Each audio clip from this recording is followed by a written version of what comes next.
생각을 여는 주제. 시작. 약 2000년 전 유대 땅에 오신 예수님은 오늘 우리에게 어떤 의미를 주고 있습니까?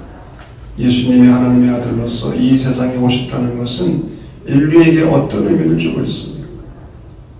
2000년 전 유대 땅에 유대인으로 오신 예수님이 오늘 우리에게 어떤 의미를 주는 거예요? 인류에게 어떤 의미를 주는 거예요? 두 번째, 시작. 우리는 예수님의 설교와 이적 행위들을 통해 예수 그리스도가 인간의 가장 구체적인 삶의 자리에서 인간들의 고통과 슬픔을 위로하시고 하나님의 크신 구원의 계획으로 이끄시는 분임을 알 수 있습니다. 오늘 우리의 구체적인 삶 속에서 예수님이 우리와 함께 하심을 믿습니까? 믿습니까, 여러분? 살아계신 주. 예수님이 십자가에 못 박혀 죽으셨을 뿐만 아니라 부활하시고 그리고 승천하셔서 하나님 보좌 우편에 앉아 계시다고 하는 것은 오늘도 온 우주 만물을 섭리하시고 주관하신다는 것. 오늘 우리의 구체적인 삶 속에서 예수님이 임마누엘 함께 하심을 믿는가? 자, 용어의 해설입니다. 공관복음. 마태, 마가, 누가복음. 공관복음 혹은 공관복음서. 왜 공관이라는 말을 썼느냐? 공통의 관점에서 기록되었다는 것. 마태, 마가, 누가복음은 예수님에 대해서 공통의 관점을 가지고, 물론 이 세 복음서 중에서 마가가 제일 먼저 쓰여졌고, 마태나 누가는 마가복음을 참고했고 자기들이 가지고 있는 그 자료들을 가지고 마태복음과 누가복음을 썼어.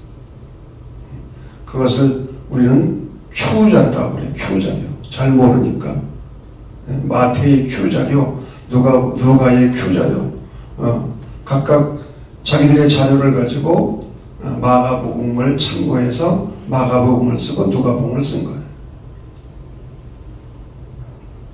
자, 동방의 박사들, 별을 보고 찾아와서 예수님께 경배했던 박사들. 여러분, 박사하면 무슨 이미지가 떠오르죠? 대학 교수, 지식적으로 나보다 많이 아는 사람. 근데 여기서 말한 박사는 헬라어로 마고스인데 마술사, 점성술사를 뜻하는 말이에요. 다시 말하면 하늘의 별을 연구하는 사람들이에요. 그러니까 우리가 오늘날 생각하는 박사와는 좀 개념이 다르지. 동방 박사, 그리고 천국, 하나님 나라, 예수님의 설교 가르침, 그리고 사역의 핵심이 하나님 나라지. 요즘 그 김영석 교수님이 아주 텔레비도 자주 나오고 그 아주 인기 있는 강사더라고요. 여러분, 김영석 교수님 누군지 알죠? 연세대학교 철학과 교수로서 지금 연세가 어떻게 되셨어요? 101살. 여자친구가 있었는데 100살이 넘어갔다니까 놀라서 도망을 갔대. 괜히 말했다 그러더라고요. 그분이 그런 얘기를 하시더라고요. 오늘날 교회가 존재하는 이유는 자기 교회 크게 만들기 위해서 존재하는 게 아니라는 거예요. 크든 작든 교회가 존재하는 이유는 하나님 나라를 위해서 존재하는 건데, 특별히 큰 교회들은 자기 교회를 위해서 존재하는 것 같아. 하나님 나라, 헬라어로는 바실레이아, 영어로는 킹덤. 이 말은 영토, 영역, 의미 이외에 더 중요한 의미, 통치, 지배를 의미하는 것. 천국이 어디냐? 무엇이냐? 하나님의 지배와 통치를 받는 것. 그것이 하나님 나라라는 거죠. 근데 마태복음을 읽어보게 되면 하늘나라라는 표현을 썼어요. 하나님 나라가 아니라 하늘나라라는 표현을 썼어요. 왜 그랬을까? 여러분 성경 읽어보면 그런 질문을 던져야 될 거 아니에요. 왜 마태는 하늘나라라는 표현을 썼을까? 어디 그런 궁금증을 가지고 있었고 해답을 가지고 있어요? 그 이유가 있죠. 마태복음은 유대인들을 대상으로 쓰여진 복음이에요. 유대인들을 대상으로. 근데 유대인들은 하나님이라는 말을 안 해요. 너무 두려우니까 하나님이라는 표현을 못 썼어요. 네? 그래서 하나님이라는 표현 대신 하늘나라 그런 표현을 쓴 거예요. 중요한 것은 천국이라는 말의 의미는 통치, 지배의 의미가 중요하다. 자, 시대적 상황입니다. 누가복음 1장 5절을 보면 예수님께서 언제 태어나셨어요? 유대의 왕 헤롯 때. 헤롯 왕 때. 어디에서? 베들레헴에서. 주전 63년 로마의 폼페이 장군이 팔레스타인 땅을 손쉽게 장악을 했다고 그랬어요. 하스몬 왕조 때. 하스몬 왕조는 마카비 형제들이 세운 왕조라고 그랬습니다. 그런데 서로 분열을 하고 싸운 거예요. 집안 싸움을 하고. 그래서 로마의 도움을 요청했는데 로마가 와서 그냥 지배해버린 거예요. 그리고 이 지역을 에돔의 피가 섞인 유대의 왕자 헤롯을 분봉왕으로 세운 거예요. 분봉왕이란 한마디로 꼭두각시입니다. 위성왕이에요. 위성왕을 세운 거예요. 그래서 이 헤롯은 로마 황제에게 잘 보이기 위해서 그 유명한 가이사라 빌립보라는 도시를 세워서 로마에 바친 거예요. 가이사. 이 황제 이름 아니야? 가이사. 네. 우리가 옛날에 성지순례 할 때에 이 빌립보도 갔었어요. 황제의 도시가 되려면 거기에 걸맞는 뭐가 있어야 돼? 신전이 있어야 되고 그런 위상이 있어야 돼. 이 빌립보라는 도시를 황제의 이름을 붙여가지고 헌납을 한 거예요. 그리고 헤롯은 자기의 약점, 특히 에돔의 피가 흐르는 혈통을 감추기 위해서 마카비의 후손의 딸 마리암과 결혼을 했다가 아내를 살해하고 처남을 살해하고 심지어 아들들까지 살해해요. 예루살렘 성전을 개축하기도 했지만 사람들의 인심을 얻기 위한 계략에 지나지 않았어요. 그리고 왕의 자리, 왕위에 대한 야욕과 콤플렉스 때문에 이런 못된 짓들을 한 거예요. 그리고 메시아가 탄생했다는 소식을 들으니까 2살 이하의 어린애들을 다 죽인 거죠. 학살령을 내리는 거예요. 이렇듯 헤롯은 로마에게는 악으로 팔레스타인에게는 악정을 했어요. 악정.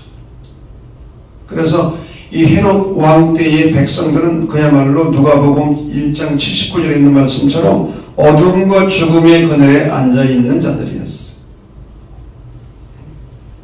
이런 때 예수님께서 탄생하신 거예요.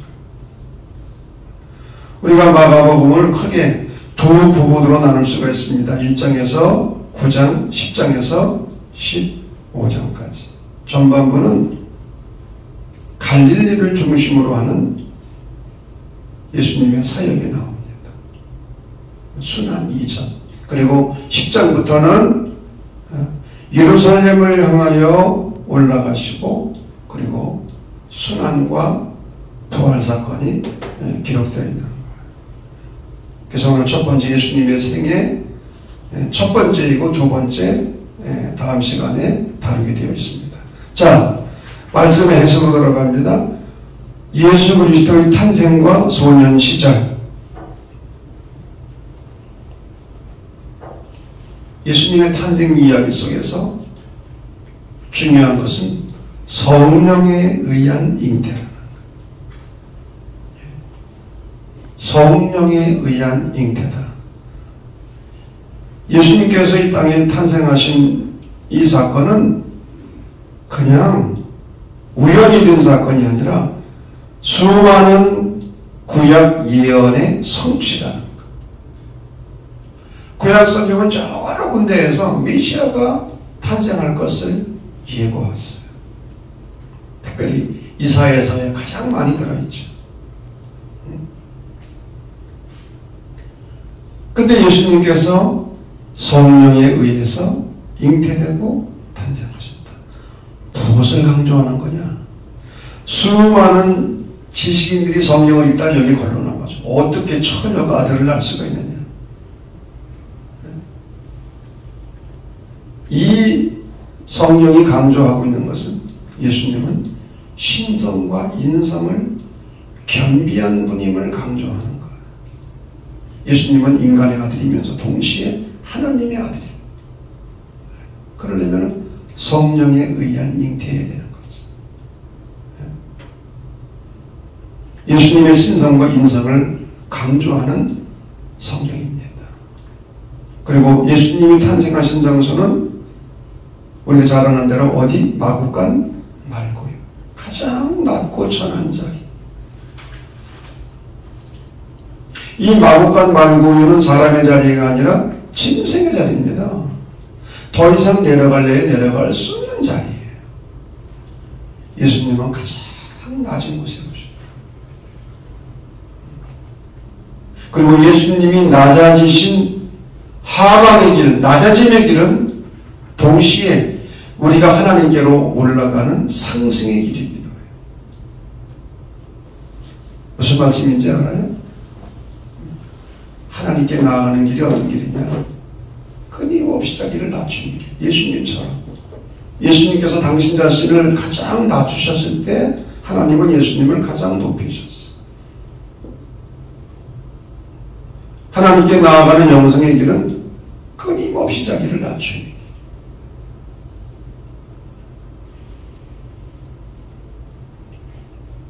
예수님이 탄생하셨을 때 제일 먼저 복자들의 영접을 받습니다. 첫 번째 크리스마스죠. 목자들이 누구입니까? 가난하고 소외된 민중들. 그 사회에서 정말 별 볼 일 없는 사람들. 신분도 낮고 경제적으로도 가난하고, 그러나 누구보다도 자기 일에 충실한 사람들. 밤새워 양떼들을 지켰다고 했어요. 가난한 사람들이지만 누구보다도 자기 일에 충실한 사람들. 사실은 이런 사람들 때문에 오늘도 사회가 돌아가는 거죠. 우리나라가. 밤새워 자기 일에 충실한 사람들.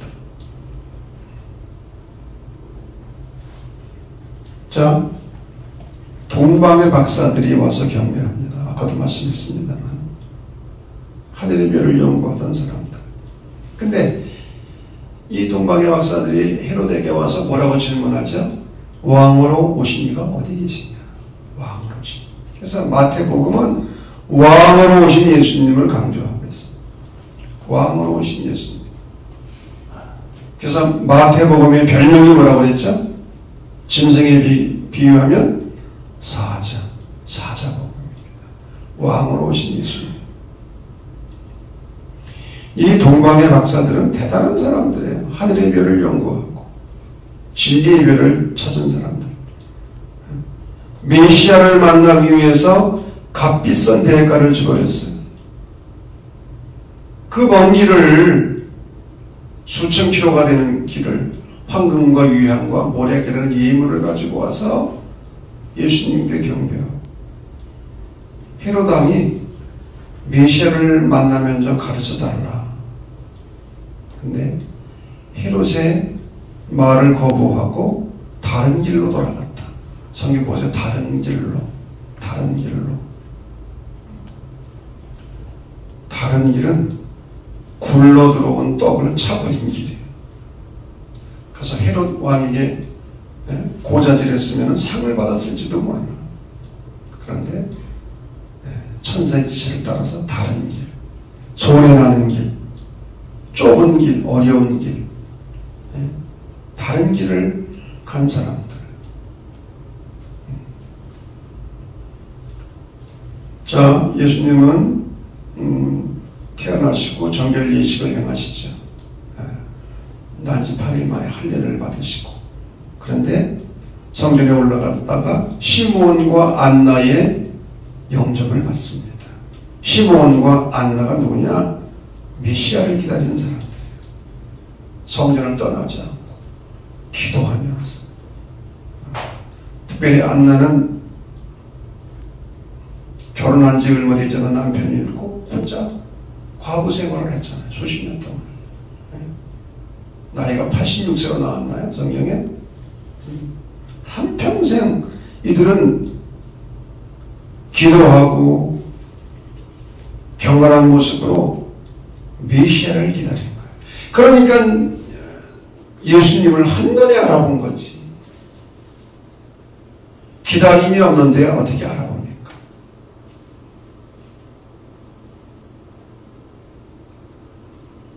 복음은 오늘날도 사모하고 기다리는 자에게 복음인 거예요. 아멘. 자, 헤롯 왕의 학살 명령과 애굽으로의 피신. 하나님께서 예수 그리스도를 보호하셨다. 하나님은 급하실 때에는 여러 가지 방법으로 역사하시는데 중요한 것은 요셉과 마리아의 순종입니다. 여러분, 태어난 지 6개월도 채 안 된 갓난 아기와 산모를 데리고 피난 간다는 거, 이거 쉬운 일 아닙니다. 애국까지는 먼 길이에요. 험한 길이에요. 고통과 위험이 따르는 길이에요. 그럼에도 불구하고 요셉과 마리아는 순종했습니다. 베들레헴에서는 통곡 소리가 들렸어요. 왜? 헤롯 왕은 동방 박사들에게 속았다는 사실을 깨닫고 대학살을 2살 이하의 아이들을 다 죽이라는 명령을 했잖아요. 독재자의 정권력은 얼마든지 살인과 부정, 인권 상실을 초래한다. 여러분, 박정희 대통령이 경제발전이라는 큰 업적도 있지만은 얼마나 많은 사람들이 억울하게 죽었는지 알아요. 정권을 유지하기 위해서 독재자들이. 그 이면을 우리가 또 볼 수 있어야죠. 베들레헴의 통곡 소리는 에레미야가 예언한, 그래서 이 특별히 마태복음을 보게 되면 구약 성경을 많이 인용합니다. 왜? 유대인들에게 기록한, 전한 그런 성경이기 때문에 어느 복음서보다도 구약 성경을 가장 많이 인용한 복음서가 마태복음입니다. 구약의 예언을 이루려 하시니라.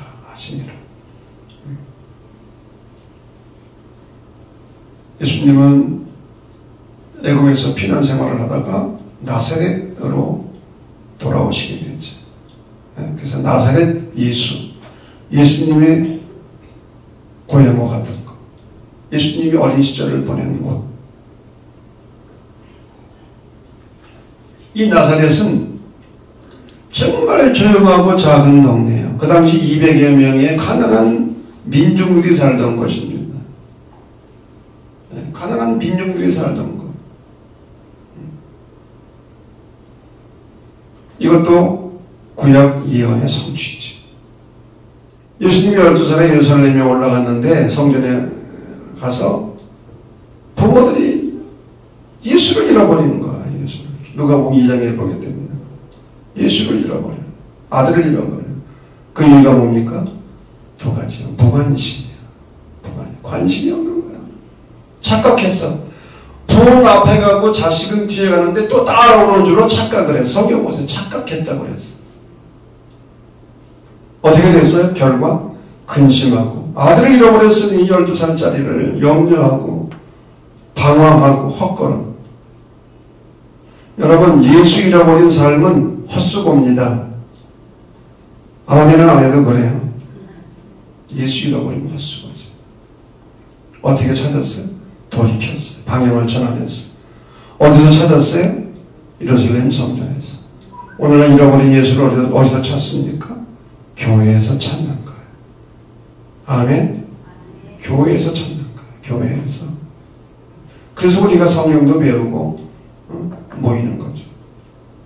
자, 예수님의 갈릴리 사역. 갈릴리는 가난하고 소외된 계층이 살던 곳. 맨 북쪽. 그러니까 이 갈릴리 지역은요, 이방의 침입이 많았고요. 강대국들에 의해서 수없이 짓밟힌 곳이 갈릴리. 힘만 있으면 갈릴리는 평화롭고 땅이 비옥했거든. 농산물이 풍부하고. 그러니까 끊임없이 여기를 침략한 거예요. 그러니까 서민들은 어렵고 힘들 수밖에 없는 거예요. 예수님은 우리가 주연절기, 지금 우리는 주연절기를 보내고 있는데 예수님께서 당신 자신을 드러내시고 공적인 생애를 시작하시는데 제일 먼저 요한에게 세례를 받으셨다. 왜 세례를 받으셨습니까? 세례의 의미는 죄를 씻는 건데 예수님은 세례받을 이유가 있어요? 없어요? 없잖아요. 그런데 당신 자신을 낮추신 거죠. 당신 자신을 죄인의 자리로 내려가서 낮추신 거예요. 죄인들과 같이. 그리고 세례를 받으시면서 중요한 것은 내가 누구인지 자기 정체성을 확인합니다. 너는 내 사랑하는 아들이다. 내가 너를 기뻐하노라. 하나님의 사랑받는 자라는 자기 정체성을 세례를 통해서 예수님은 확고히 가지셨고 이런 자기 정체성을 가지고 사역을 감당하십니다. 그리고 사역을 하시기 전 40일 광야에 가셔서 금식하셨다. 마귀의 시험을 받으셨다. 어떤 시험입니까? 빵의 문제, 인기의 문제, 권력의 문제. 내가 메시아가 되려고 할 때에 물질을 가지고 인기를 가지고 권력을 가지고 메시아의 삶을 감당하는 그럼 얼마나 쉽겠어요? 돈 펑펑 써가면서 인기도 있고 정치적인 그런 세상적인 권력도 있고. 그러나 예수님은 이 세 가지 물질적 시험, 정신적 시험, 영적, 종교적 시험을 다 물리치셨어요. 이 마귀의 유혹을 무엇으로 이기셨죠? 말씀으로. 신명기에 있는 말씀으로. 어떤 말씀으로? 암송된 말씀으로. 그러니까 암송이 중요한 거예요. 사람이 떡으로만 살 것이 하나님의 입에 나오는 말씀으로 살리라. 신명기 8장 3절 말씀. 그냥 평상시에 암송하신 말씀 가지고 이 사탄의 마귀의 유혹을 다 이기신 거예요. 그래서 말씀 암송이 중요한 거죠. 처음 제자들을 부르십니다. 갈릴리 호수에서. 부르심의 대상은 어부들. 어부들이 누굽니까? 이들도 사회적 신분이 낮은 사람들, 가난한 사람들. 그런데 중요한 것은 이 어부들은 협동의 원리를 아는 사람들. 고기는 혼자 잡을 수 없어요. 협동의 원리를 아는 사람들. 자연의 위대성을 알고 겸손한 사람들. 제 방에 작은 기도문이 걸려 있어요. 어느 어부의 기도. 하나님, 바다는 너무 넓고 제 조각배는 너무 작습니다. 그러니 도와주십시오. 무슨 힘기르고 기도가 필요해. 그 기도면 되지. 바다는 너무 넓고 죄 조각배는 너무 작다는 거예요. 하나님 그러니 도와달라는 거예요. 얼마나 겸손한 기도입니까? 부르심의 방법, 항상 주님이 주도권을 가지고 선택하셨어요. 너희가 나를 선택한 것이 아니라 내가 너희를 선택했다. 내가 예수 믿기로 결단하고 선택한 것 같지만 절대로 그렇잖아요. 주님께서 여러분들을 먼저 부르신 줄로 믿습니다. 주도권이 주님께 있다는 거예요. 왜 부르셨습니까? 사람 낳은 어부가 되게 하리라. 저희들이 어떻게 했습니까? 곧 즉시 적극적인 순종과 포기. 제자의 길을 걸어가려면 즉시 순종하고 응답해야 돼요. 어떤 사람들은 나 부모를 장사하고 주님을 따르겠습니다. 예수님의 제자가 되지 못했잖아요.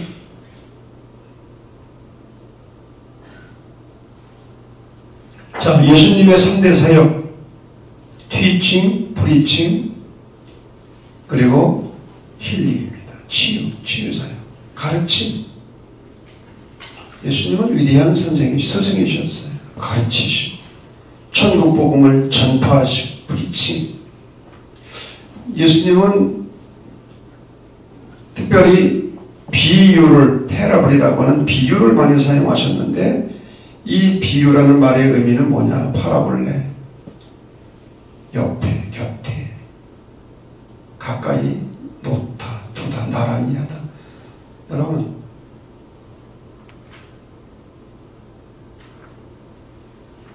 어떤 사람인지 키가 얼마인지 알아보려면 둘이 대보건데,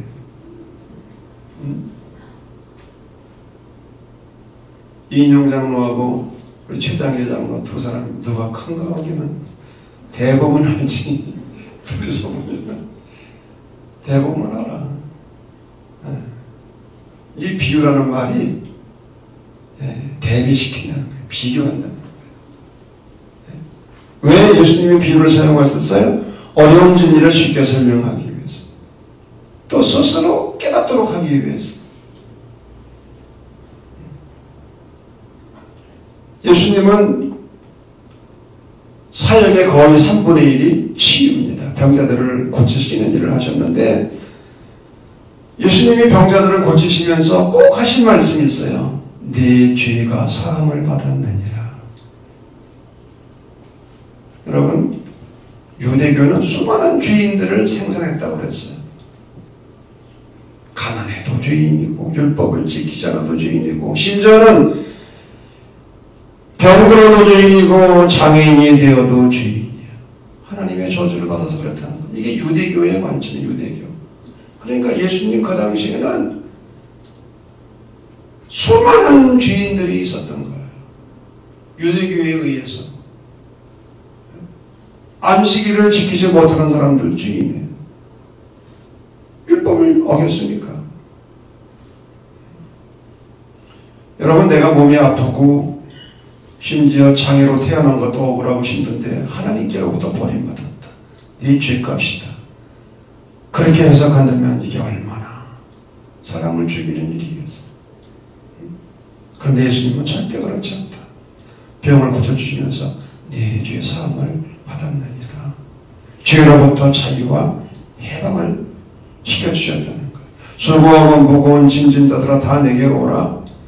그 당시 수많은 사람들이 무거운 짐을 지고 있었던 거예요. 죄를 지어서 죄인만이 아니라 유대교가 정죄한 율법에 의한 수많은 죄의 짐을 지고 있어요. 그런 사람들에게 자유와 해방을 주신 거예요. 예수님께서.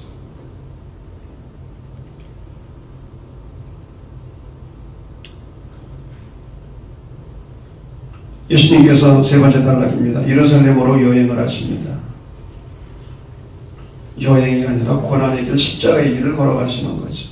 그런데 가이사랴 빌립보, 그 유명한 헤롯이 아부하기 위해서 로마에게, 황제에게 바친 도시, 그 지역에서 예수님이 질문을 던지시잖아요. 제자들에게. 사람들이 나를 누구라고 하느냐? 너희는 나를 누구라고 하느냐? 그때 유명한 베드로의 신앙 고백이 있죠. 주는 그리스도이시요 살아계신 하나님의 아들이십니다. 다른 사람이 어떻게 고백하느냐가 중요한 것이 아니라 내가 어떻게 고백하느냐가 중요한 거예요. 부모가 어떻게 고백하느냐가 중요한 것이 아니라 내가 예수님을 어떻게 고백하느냐. 어떤 두 남자가 연애를 했는데 실패했어. 결혼을 못했어. 참 좋아했는데, 남자도 좋아하고 좋아했는데, 그래서 나중에 나이를 먹어가지고 만나가지고 물어봤대.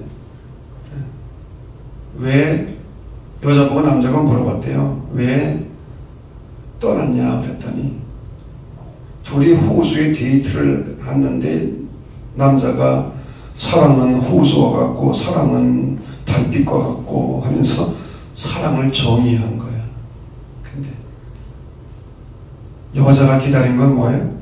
내가 당신을 사랑한다. 나와 결혼해달라. 그런 고백을 해야 되는데 사랑에 관한 정의만 내린 거야. 그 여자가 성질로 도망을 쳐서 가버렸어. 여러분, 우리가 예수님에 대하여 지식적으로 아는 거 물론 중요하지만 더 중요한 것은 주님에 대한 신앙 고백이에요. 아멘. 주는 그리스도시다. 살아계신 하나님의 아들이시다. 여러분, 가톨릭 교회와 개신교회의 결정적인 차이점이 뭔지 알아요? 가톨릭은 베드로 위에 교회를 세운 거예요. 베드로가 일대 교황인 거예요. 그리고 베드로의 뒤를 이어서 교황이 계속 탄생한 거예요. 그러니까 교황의 권한이 막강해요. 천주교회는 교황은 하나님 다음이에요. 교황의 말은요 절대적이에요. 절대적. 천주교회는 베드로 위에 세워진 교회입니다. 그런데 우리 개신교회는 뭡니까? 베드로의 신앙 고백 위에 세워진 교회예요. 주는 그리스도시요 살아계신 하나님의 아들이십니다라는 신앙 고백을 한 사람들이 모인 공동체가 교회인 거예요. 아멘 안 해도 그런 거예요. 그래도 아멘 안 해도 그런 거예요. 한 사람 한 사람이 그런 신앙 고백을 하고 그런 사람들이 모인 공동체, 바로 여러분들이 교회인 거지. 그러니까 개신교회가 신학적으로 건강한 거죠. 건강해.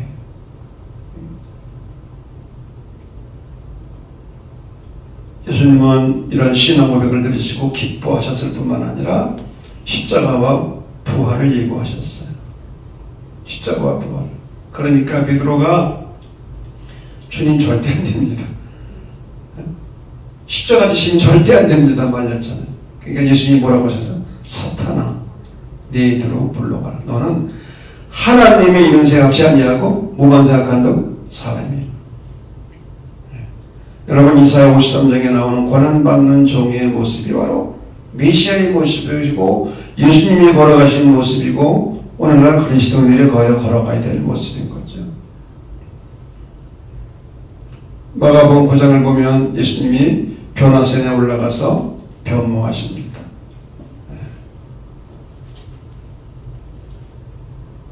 예수님께서 모세와 엘리야와 만나 대화하시고, 모세는 율법을 대표하고 엘리야는 예언자를 대표하는 사람이에요. 구약이 아주 핵심적인, 구약이 뭡니까? 율법과 예언이거든요. 구약이. 그러니까 율법과 예언, 구약을 대표하는 두 사람과 만나서 예수님이 대화하죠. 환상 가운데. 그러니까 베드로가 뭐라고 그래요? 주님, 여기가 좋사오니 산 위에 머물러잖아요. 초막제 선생. 여러분, 세 개의 종교, 세 개의 신앙이 있습니다. 산 위의 종교, 산 아래의 종교, 둘 사이를 오가는 종교. 베드로, 야고보, 요한은 산 위에 머물러 있기를 원했어요. 하나님과의 개인적인 관계만을 소중히 하기로. 좋지. 예? 기도원에 가서 밥도 안 해먹고 은혜만 받아 얼마나 좋겠어. 근데 산 아래에서 어떤 일이 벌어졌어요? 9명의 제자들이 귀신 들린 아이를 데려갔는데 고치지를 못하는 거예요. 고치지 못하고 그냥 낑낑대고. 이런 사람들은 기도하지 않는 사람들, 인간적인 방법으로 뭘 해버리는 사람들, 그런 사람들, 특별히 인권운동하는 사람들 보면은 기도를 많이 안 해요. 인간적인 방법으로 똑똑하기는 한데, 그러나 예수님은 산 위에 머물러 계시지 않냐. 산 아래로, 문제 있는 곳으로 내려. 그래서 산 위와 산 아래를 끊임없이 오가는 신앙. 하나님과의 개인적인 관계뿐만 아니라 세상으로 내려가서. 여러분, 어떤 게 거룩이라고 했습니까? 어떤 게 수도라고 했습니까? 우리 조경선 집사처럼, 조경선 집사 오늘 처음 기도했죠? 두 번째인가 벌써? 기특해. 결혼해서 애 낳고 지지고 볶고 사는 게 수도예요. 네? 결혼해서 애 낳고 지지고 볶고 사는 게 거룩이에요. 아멘은 안 하네. 지금 거룩한 삶을 사는 거야. 우리 개신교회는 산속으로 도피하는 종교가 아니야. 세상 속으로 들어가는 거야. 아멘. 물론 그런 시간이 필요하죠. 피정의 시간, 물러내는 시간은 필요한데 그것 자체가 목표가 되면 안 됩니다. 우리가 왜 기도하고 왜 영적으로 은혜를 사모합니까? 삶을 살기 위해서죠. 자, 시간이 많이 갔기 때문에 신학적 의미 세 가지만, 예수님을 제2의 모세 혹은 새 모세로서 표현을 합니다. 특별히 마태복음이 그렇게 하죠. 그래서 우리가 모세 오경이라는 표현을 쓰잖아요. 그런 것처럼 마태복음도 5개의 설교, 마태 오경설, 모세 오경, 마태 오경설, 이게 유명한 신학적인 이야기인데, 마태복음은 5개의 설교로 되어 있어요. 산상설교, 사도직에 관한 설교, 하나님 나라, 교회 질서, 종말에 관한 설교. 이 5개의 뭉치만 알면 마태복음을 한눈에 꿰뚫어 볼 수 있는 거예요. 예수님은 제2의 모세고 또 새 모세다. 두 번째, 예수님은 하나님의 아들이면서 동시에 사람의 아들이다.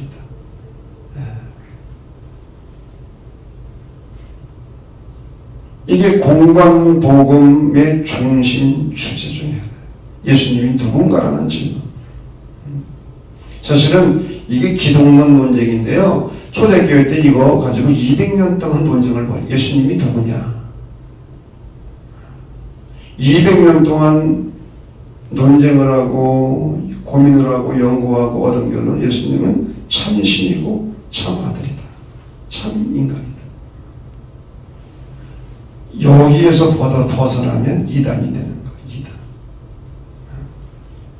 예수님의 신성만을 강조해도 안 되고 인성만을 강조해도 안 되고,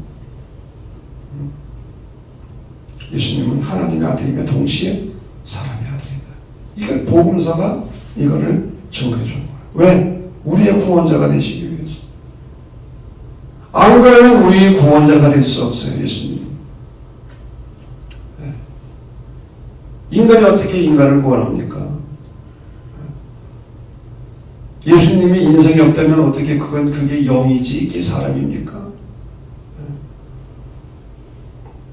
자, 세 번째, 임박한 하나님 나라. 예수님의 사역을 꿰뚫고 흐르는 중심 주제가 임박한 하나님 나라가 곧 온다는 거예요. 너희가 죽기 전에. 그래서 예수님 당시의 사람들은 자기들이 죽기 전에 정말 예수님이 오실 줄 알았어요. 예수님이 재림하실 줄 알았어요. 근데 이 재림이 지연되는 거죠. 지연. 하나님께서 아브라함과 약속을 3가지 하셨는데 그 약속이 지연되는 것처럼 이 약속이 지연돼요.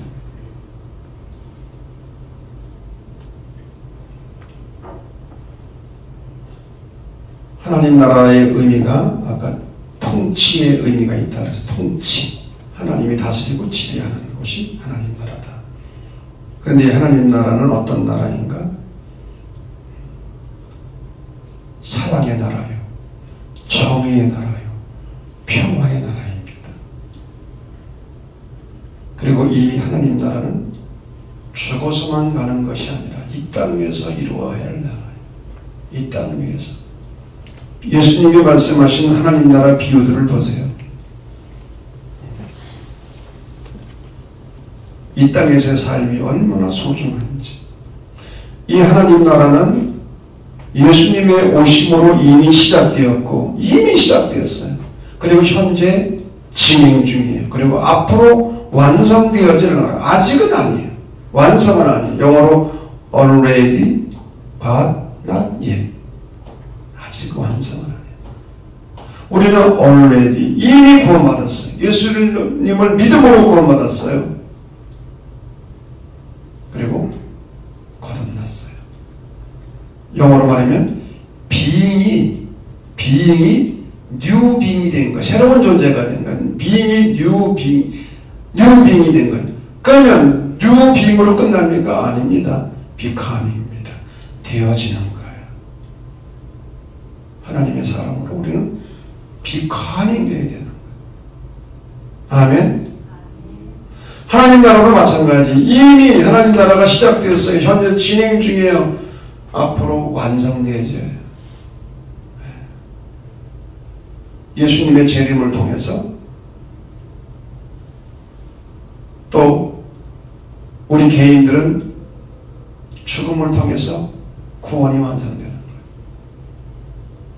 우리의 구원이 언제 완성되는가? 죽는 때 완성되는 거예요. 아멘. 그래서 죽음이 은총이기도 한 거예요. 왜? 이 땅에서는 완전한 구원이 없어요. 죽어야만 우리의 구원이 완성되는, 개인적으로도. 이 역사 속에 하나님 나라도 아직은 아니에요. 아직 완성이 안 됐어요. 역사의 마지막 때. 그 성경은 예수님의 재림이라는 표현을 쓰고 있는데, 완성되어질 하나님의 나라, 우리는 그 나라를 소망하면서 살아가는 거예요. 아멘. 우리는 절대로 우리가 두 발을 딛고 서 있는 이 땅을 무시해서는 안 돼요. 이단일수록 그리고 잘못된 종교일수록 현실을 도피하려고 그러고, 교인들에게 겁을 주고 위협하고, 여러분, 교인들에게 겁을 주고 위협하는 그런 이단들이 얼마나 많아요. 그래서 헌금을 갈취하고,